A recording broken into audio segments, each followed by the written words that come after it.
roh seorang penampil yang menemui kematian tragis di panggung. Itu adalah musim gugur yang terlambat, saat Paris seakan diselimuti kabut udara lembab, dan lampu gas di sepanjang boulevard berkelip seperti bintang-bintang jauh. Palais Garnier, yang berdiri megah di jantung kota, menjulang melawan langit yang mulai gelap, fasadnya yang indah berkilau dengan sisa-sisa cahaya matahari.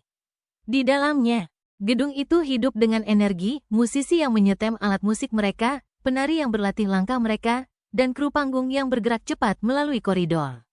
Itu adalah hari-hari biasa di rumah opera yang megah ini, tetapi sedikit yang mereka tahu, sesuatu sedang mengaduk, sesuatu yang telah lama terpendam. Palais Garnier, yang dibuka pada tahun 1875.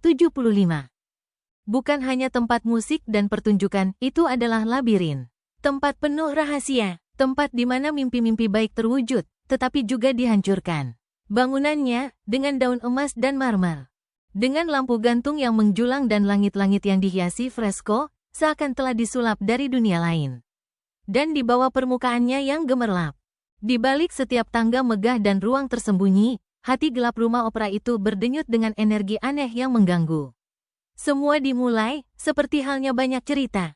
Dengan bisikan, rumor-rumor pelan yang ditukar di koridor-koridor suram rumah opera, di ruang ganti, di sayap-sayap yang sunyi di mana bayangan seakan lebih panjang dari seharusnya.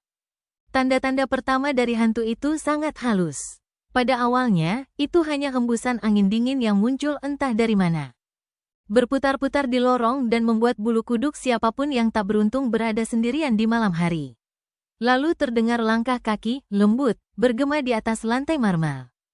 Meski tak ada seorang pun di sana. Beberapa performer yang lebih tua, mereka yang telah bekerja di Palais Garnier selama bertahun-tahun, akan saling bertukar pandang yang saling mengerti ketika suara-suara aneh mulai terdengar.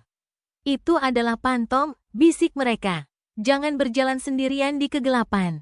Namun, cerita-cerita itu benar-benar mulai berakar pada suatu malam di tahun 1873, sebuah malam yang menandai awal dari warisan hantu itu. Acara itu seharusnya menjadi salah satu pertunjukan terbesar musim opera, dengan aristokrat yang berkilauan mengisi kursi-kursi, dan seluruh kota hadir. Lampu gantung, sebuah keajaiban kristal yang menjulang tinggi di atas audiens, menjadi pusat perhatian malam itu. Itu adalah kebanggaan rumah opera, keindahan rapuhnya dipuji oleh semua yang menatapnya. Namun tak ada yang dapat memprediksi bahwa, pada malam yang tak terlupakan itu, lampu gantung akan menjadi alat kematian. Ketika babak terakhir opera dimulai, audiens yang terpesona oleh musik tiba-tiba terkejut dari khayalan mereka oleh suara benturan yang memekakkan telinga. Lampu gantung besar, dengan berat dan potongan kristalnya yang berkilau di bawah cahaya panggung, jatuh dari tempatnya, menghancurkan lantai dengan suara kaca yang pecah. Seluruh rumah opera terdiam. Audiens membeku dalam ketakutan. Ketika debu mereda, seorang pekerja tewas, tubuhnya remuk di bawah berat lampu gantung yang jatuh. Namun, meskipun kecelakaan itu sangat tragis, yang lebih mengganggu adalah kejadian aneh yang mengikuti, yang akan mengukir malam itu ke dalam sejarah berhantu rumah opera ini. Beberapa minggu setelah kecelakaan itu, suasana di Palais Garnier mulai berubah. Orang-orang berbicara tentang suara aneh yang tak dapat dijelaskan di malam hari, bisikan yang seakan datang dari dinding itu sendiri. Suara gesekan dari katakombe bawah tanah, dan bayangan yang bergerak di sudut ruangan ketika tak ada orang di sana. Bahkan tangga megah, yang dulu menjadi sumber kebanggaan dan kemegahan, kini terasa dingin dan menekan. Namun, penemuan yang paling mengganggu terjadi ketika seorang penyanyi opera muda, yang baru mulai membuat namanya di Palais, tersesat terlalu jauh dari ruang utama dan menemukan dirinya di pintu masuk sebuah koridor bawah tanah yang tidak diketahui. Tangga itu seakan tak ada habisnya, berputar-putar dalam kegelapan gedung. Dia tertarik untuk turun, rasa ingin tahunya lebih kuat dari rasa takutnya. Ketika dia sampai di dasar, dia mendapati dirinya berdiri di depan danau bawah tanah yang luas, airnya tenang dan keruh. Hanya memantulkan kegelapan, dan kemudian, seolah menjawab pertanyaannya yang tak terucap, dia mendengarnya. Sebuah musik lembut nan menyedihkan, sebuah melodi yang begitu menghantui dan indah hingga membuat tubuhnya merinding. Suara itu datang dari kedalaman kegelapan, meskipun tak ada sumber yang terlihat. Penyanyi itu berpaling, siap untuk lari, ketika dia menyadari bahwa dia tidak sendirian.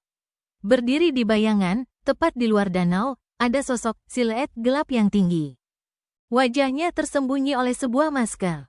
Sosok itu mengangkat tangannya, dan dengan itu datang bisikan pelan, "Kau milikku." Penyanyi itu lari, jantungnya berdebar kencang. Tetapi ketika dia naik tangga menuju keselamatan panggung di atas, dia tahu bahwa dia telah melewati batas yang tak terlihat. Dia telah bertemu dengan roh yang menjadikan Palais Garnier rumahnya. Sosok ini, Phantom, bukan hanya hantu biasa, itu adalah sesuatu yang lebih, sesuatu yang tragis, sesuatu yang didorong oleh obsesi.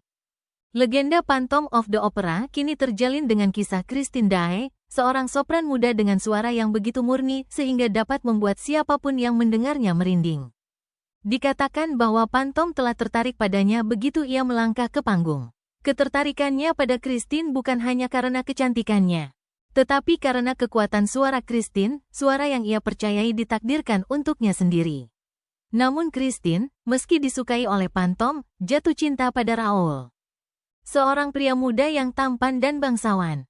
Cinta mereka murni, polos, dan tak ternoda oleh kegelapan dunia Phantom. Tetapi Phantom, yang diliputi kecemburuan dan kerinduan, tidak akan membiarkannya pergi. Dari bayangan, ia mulai mengendalikan nasibnya, meninggalkan hadiah-hadiah untuknya, menulis surat.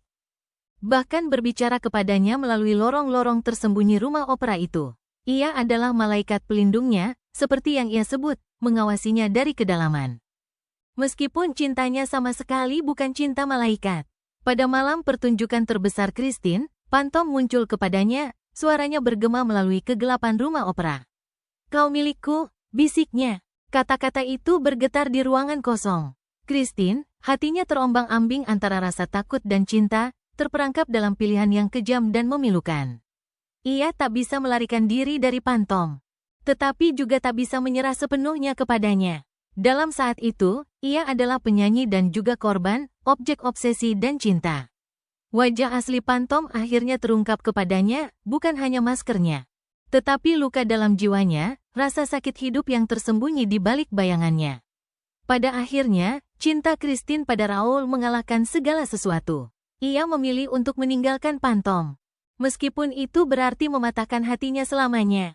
Phantom, dalam keputusasaannya, menghilang ke dalam katakombe di bawah rumah opera, tak pernah terlihat lagi. Namun, Phantom tidak pernah benar-benar meninggalkan Palais Garnier. Rumah opera itu, dengan ruang-ruang megah dan lorong-lorong gelapnya yang berkelok-kelok, terus berbisik tentang dirinya. Masih ada laporan tentang kejadian aneh, suara-suara di bayangan, melodi lembut yang naik dari kedalaman, kilatan cahaya yang tampaknya tidak dijawab oleh siapapun. Bangunannya sendiri, dihantui oleh kisah tragisnya, seakan membawa kehadirannya seperti sebuah beban, dinding dan lantainya terasa berat dengan kenangan cinta yang tak pernah terbalas.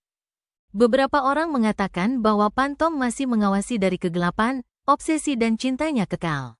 Bagi mereka yang berani menjelajah terlalu dalam ke jantung Palais Garnier, entah mereka sadar atau tidak, mereka mungkin akan menemukan diri mereka berjalan di lorong-lorong bayangan yang sama seperti Christine Daae.